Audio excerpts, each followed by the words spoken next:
शिव बाबा याद है ना। ओम शांति। 19 फरवरी 2024 के ईश्वरीय महावाक्य। पहले सुनते हैं मुरली के मुख्य पॉइंट्स। बाबा ने कहा, यह तो छीछी दुनिया है, मैं आया हूं तुमको घर ले जाने। अभी तुम इस शरीर को छोड़ पहले अपने घर जाएंगे और फिर नए पवित्र संबंध में आएंगे। इसलिए अब इस देह और देह के संबंधों से उपराम होना है। लेकिन यह स्मृति बहुत थोड़ों को रहती है। याद रखो, साथ वही जा सकेंगे जो अभी से घर चलने की तैयारी करेंगे। तैयारी ऐसी हो जो पिछाड़ी के समय और कोई भी याद ना आए। अगर तुम चाहते हो कि हम बड़े घर में जन्म लें, लक्ष्मी नारायण जैसा बने, तो इतनी मेहनत भी करनी चाहिए। फिर बाबा ने कहा, जांच करते रहो, हमारा कोई आसुरी स्वभाव तो नहीं है। अब तुम्हें अपना दैवी स्वभाव बनाना है। उसके लिए चार्ट रखो तो पक्के होते जाएंगे। हर एक को अपने दिल से पूछना चाहिए, हमारा रजिस्टर कहाँ तक ठीक है। कभी क्रिमिनल दृष्टि ना हो, उसके लिए आत्मा भाई भाई समझने का अभ्यास करो। अपने से बातें करते रहो। आवाज में आने की आवश्यकता नहीं है, क्योंकि अब तुमको वाणी से परे जाना है। तो यह सूक्ष्म स्टडी करनी है। अभी छोटे बड़े बूढ़े सबकी वानप्रस्थ अवस्था है। यह बाप का फरमान तुम्हें सबको बताना है कि अब सबका वापस जाने का समय है। और लास्ट में बाबा ने कहा, जो अनन्य बच्चे हैं तुम्हें उनको फॉलो करना है। तुम्हारे अंदर खाने पीने की चीजों में कोई आसक्ति नहीं होनी चाहिए। यज्ञ से जो मिले उसे मीठा समझकर खा लो। योग युक्त होकर खाएंगे तो कभी बीमार नहीं पड़ेंगे। सदा बुद्धि में रहे, हम यहाँ देवता बनने आए हैं। जबान ललचाए मान नहीं होनी चाहिए। और अब सुनते हैं महावाक्यों को विस्तार से। मुरली का सार। मीठे बच्चे, मैं सदा वाणी से परे हूँ। मैं आया हूँ तुम बच्चों को उपराम बनाने। अभी तुम सबकी वानप्रस्थ अवस्था है। अब वाणी से परे घर जाना है। प्रश्न, अच्छा पुरुषार्थी स्टूडेंट किसको कहेंगे? उनकी मुख्य निशानी सुनाओ। उत्तर, अच्छा पुरुषार्थी स्टूडेंट वह है जो अपने आप से बातें करना जानता हो, सूक्ष्म स्टडी करता हो। पुरुषार्थी स्टूडेंट सदा अपनी जांच करते रहेंगे कि हमारे में कोई आसुरी स्वभाव तो नहीं है, दैवी गुण कहाँ तक धारण किए हैं। वह अपना रजिस्टर रखते हैं कि भाई भाई की दृष्टि सदा रहती है, क्रिमिनल ख्यालात तो नहीं चलते हैं। ओम शांति। रूहानी बच्चों प्रति जो भी वाणी से परे जाने लिए गोया घर जाने के लिए पुरुषार्थ कर रहे हैं, वह सभी आत्माओं का घर है। तुम समझते हो, अभी हमको यह शरीर छोड़कर घर जाना है। बाप कहते हैं, मैं आया हूँ तुमको घर ले जाने अर्थ। इसलिए इस देह और देह के संबंधों से उपराम होना है। यह तो छीछी दुनिया है। यह भी आत्मा जानती है हमको अब जाना है। बाप आया है पावन बनाने के लिए। फिर से हमको पावन दुनिया में जाना है। यह अंदर में विचार सागर मंथन होना चाहिए और कोई को ऐसा विचार नहीं आएगा। तुम समझते हो, हम खुद अपने दिल से यह शरीर छोड़ अपने घर जाकर फिर नए पवित्र संबंध में नई दुनिया में आएंगे। यह स्मृति भी बहुत थोड़ों को रहती है। बाप कहते हैं, छोटे बड़े बूढ़े आदि सबको वापस चलना है, फिर नई दुनिया के पावन संबंध में आना है। घड़ी घड़ी बुद्धि में आना चाहिए कि हम अब घर जाने के लिए तैयारी कर रहे हैं। जो करेंगे वो ही साथ चलेंगे। जो अभी ईश्वर अर्थ करते हैं वह जाकर पद्मपति बनते हैं नई दुनिया में। वह लोग इस पुरानी दुनिया में इनडायरेक्ट करते हैं, समझते हैं ईश्वर इसका फल देंगे। अब बाप समझाते हैं वह तुमको अल्पकाल क्षण भंगुर मिलता है। अब मैं आया हूँ, तुमको राय देता हूँ। अभी जो देंगे वह तुमको 21 जन्म के लिए पद्म होकर मिलेगा। तुम समझते हो बड़े घर में जाकर जन्म लेंगे, हम तो नारायण अथवा लक्ष्मी बनेंगे, तो फिर इतनी मेहनत करनी चाहिए। हम इस पुरानी छीछी दुनिया से जाने के लिए तैयारी कर रहे हैं। यह पुरानी दुनिया, पुराना शरीर छोड़ना है। ऐसा तैयार रहना चाहिए जो पिछाड़ी के समय कोई भी याद ना आए। अगर पुरानी दुनिया व मित्र संबंधी आदि याद आए तो क्या गति होगी। तुम कहते हो ना, अंत काल जो श्री सिमरे, इसलिए बाप को फॉलो करना चाहिए। ऐसे नहीं बाबा बूढ़ा है तब समझते हैं यह शरीर छोड़ना ही है। नहीं, तुम सब बूढ़े हो, सबकी वानप्रस्थ अवस्था है, सबको वापस जाना है। इसलिए बाप कहते हैं इस पुरानी दुनिया से बुद्धि योग तोड़ दो। अब तो जाना है अपने घर, फिर जितना वहां ठहरना होगा उतना वहां ठहरेंगे। जितना पीछे पार्ट होगा तो पीछे शरीर धारण कर पार्ट बजाएंगे। कोई तो 100 वर्ष कम 5000 वर्ष भी शांति धाम में रहेंगे, पिछाड़ी को आएंगे। जैसे काशी कलवट खाते हैं, सब पाप झट खलास हो जाते हैं। पिछाड़ी में आने वालों के पाप क्या होंगे? आए और गए, बाकी मोक्ष कोई को मिल ना सके। वहां रहकर क्या करेंगे? पार्ट तो जरूर बजाना ही है। तुम्हारा पार्ट है शुरू में आने का। तो बाप कहते हैं बच्चे, इस पुरानी दुनिया को भूलते जाओ, अब तो चलना है। 84 का पार्ट पूरा हुआ, तुम पतित बन गए हो। अब फिर अपने को आत्मा समझ बाप को याद करो, दैवी गुण भी धारण करो। बाप समझाते हैं बच्चे, अपनी जांच करते रहो।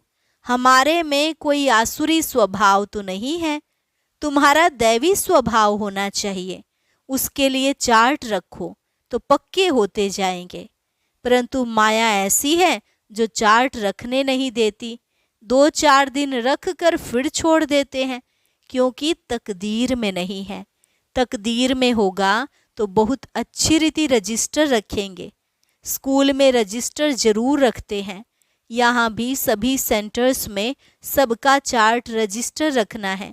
फिर देखना है, हम रोज जाते हैं, दैवी गुण धारण करते हैं।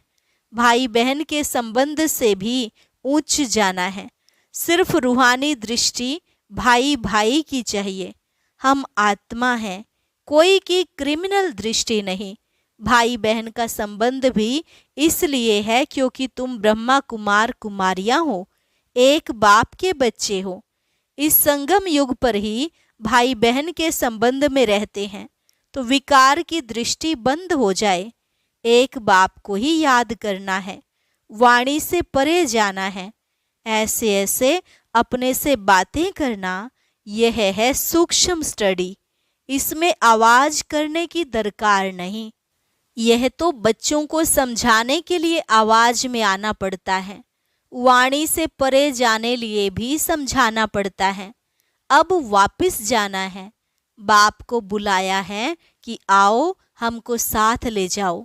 हम पतित हैं, वापस जा नहीं सकते। पतित दुनिया में अब पावन कौन बनाए? साधु संत आदि कोई को पावन बना न सके। खुद ही पावन होने के लिए गंगा स्नान करते हैं, बाप को जानते नहीं। जिन्होंने कल्प पहले जाना है वही अब पुरुषार्थ कर रहे हैं। यह पुरुषार्थ भी बाप बिना कोई करा नहीं सकता। बाप ही सबसे ऊंच है। ऐसे बाप को पत्थर ठिक्कर में कहने से मनुष्य का क्या हाल हो गया है। सीढ़ी उतरते ही आए हैं। कहाँ वह संपूर्ण निर्विकारी, कहाँ यह संपूर्ण विकारी। इन बातों को मानेंगे भी वह जिन्होंने कल्प पहले माना होगा। तुम्हारा फर्ज है जो भी आए उनको बाप का फरमान बताना, सीढ़ी के चित्र पर समझाओ। सभी की अब वानप्रस्थ अवस्था है, सभी शांति धाम और सुख धाम में जाएंगे। सुख धाम में वह जाएंगे जो आत्मा को बुद्धि योग बल से संपूर्ण पवित्र बनाएंगे। भारत का प्राचीन योग भी गाया हुआ है। आत्मा को अब स्मृति आती है, बरोबर हम पहले पहले आए हैं, अब फिर वापस जाना है। तुमको अपना पार्ट याद आता है। जो स्कूल में आने वाले नहीं हैं उनको याद भी नहीं आता है कि हमको पवित्र बनना है। पवित्र बनने में ही मेहनत करनी पड़ती है। बाप कहते हैं अपने को आत्मा समझ मुझे याद करो तो विक्रमाजीत बनेंगे, और भाई बहन समझो तो दृष्टि बदल जाएगी। सतयुग में दृष्टि खराब नहीं होती। बाप तो समझाते रहते हैं, बच्चे अपने से पूछो हम सतयुगी देवता हैं या कलयुगी मनुष्य हैं।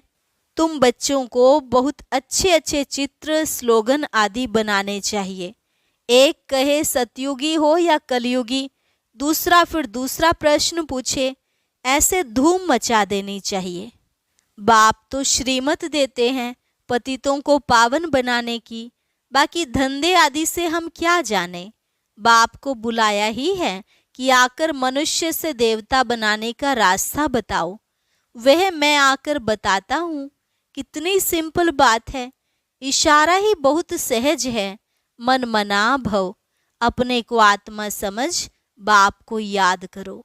अर्थ न समझने कारण गंगा को पतित पावनी समझ लिया है। पतित पावन तो बाप है। आप सभी के कयामत का समय है। हिसाब किताब चुकतू कराए वापस ले जाते हैं। बाप समझाते हैं तो समझते भी हैं, परंतु तकदीर में नहीं है तो गिर पड़ते हैं। बाप कहते हैं भाई बहन समझो, कभी खराब दृष्टि ना जाए। किसको काम का भूत लोभ का भूत आ जाता है। कभी अच्छा खाना भोजन देखा तो आसक्ति जाती है।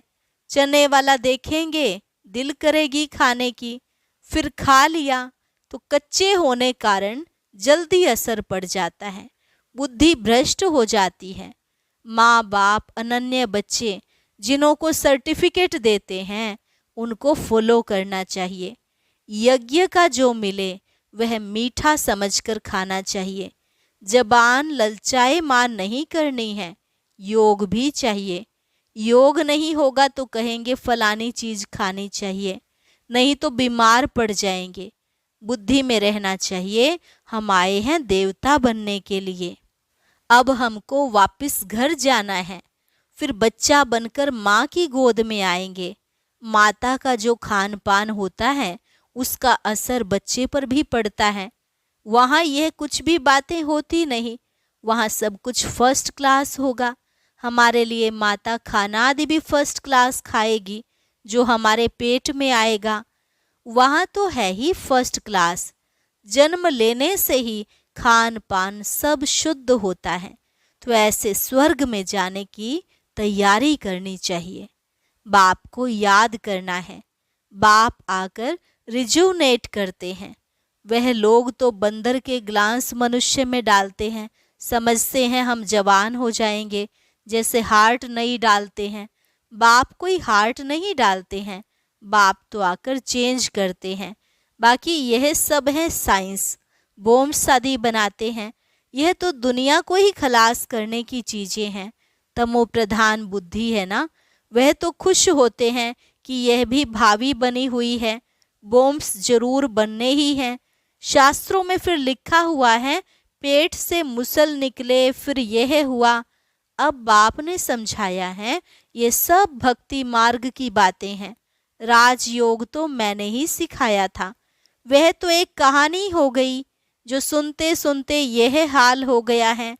अभी बाप सच्ची सत्य नारायण की कथा, तीजरी की कथा, अमरनाथ की कथा सुना रहे हैं। इस पढ़ाई से तुम यह पद पाते हो। बाकी श्री कृष्ण आदि तो है नहीं जो दिखाया है स्वदर्शन चक्र से सबको मारा। मैं तो सिर्फ राजयोग सिखलाकर पावन बनाता हूँ। हम तुमको स्वदर्शन चक्रधारी बनाते हैं। उन्होंने फिर श्री कृष्ण को चक्र आदि दिखाया है।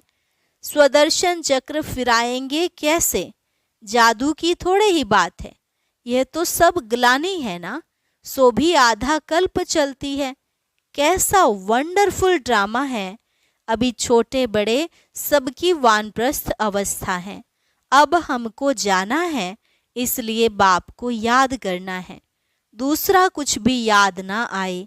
ऐसी अवस्था हो तब ऊंच पद पा सको। अपने दिल से पूछना चाहिए, हमारा रजिस्टर कहाँ तक ठीक है। रजिस्टर से चलन का मालूम पड़ेगा रेगुलर पढ़ते हैं व नहीं। कई तो झूठ भी बोल देते हैं। बाप कहते हैं सच बताओ। नहीं बताएंगे तो तुम्हारा ही रजिस्टर खराब होगा। भगवान से पवित्र बनने की प्रतिज्ञा कर फिर तोड़ते हो तो तुम्हारा क्या हाल होगा। विकार में गिरे तो खेल खलास। पहला नंबर दुश्मन है देह अभिमान, फिर काम क्रोध। देह अभिमान में आने से ही वृत्ति खराब होती है। इसलिए बाप कहते हैं देही अभिमानी भव। अर्जुन भी यह है ना, श्री कृष्ण की ही आत्मा थी। अर्जुन नाम है थोड़े ही, नाम तो चेंज होता है जिसमें प्रवेश करते हैं। मनुष्य तो कह देते हैं यह झाड़ आदि तुम्हारी कल्पना है। मनुष्य जो कल्पना करे वह देखने में आता है। तुम बच्चों को बहुत खुशी होनी चाहिए। अब हम जाकर स्वर्ग में छोटे बच्चे बनते हैं। फिर नाम रूप देश काल सब कुछ नया होगा। यह बेहद का ड्रामा है। बनी बनाई बन रही होना ही है। फिर हम चिंता क्यों करें।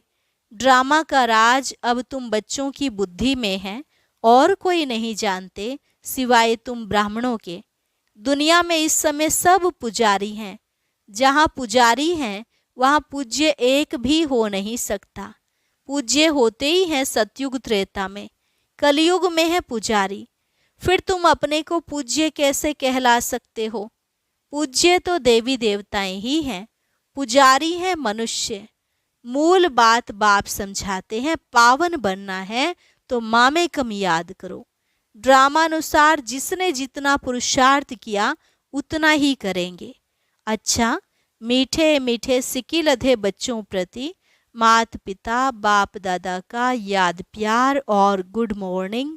रूहानी बाप की रूहानी बच्चों को नमस्ते। रूहानी बच्चों की रूहानी बाप दादा को नमस्ते नमस्ते, गुड मॉर्निंग। धारणा के लिए मुख्य सार। पहली पॉइंट, अपनी पढ़ाई का रजिस्टर रखना है।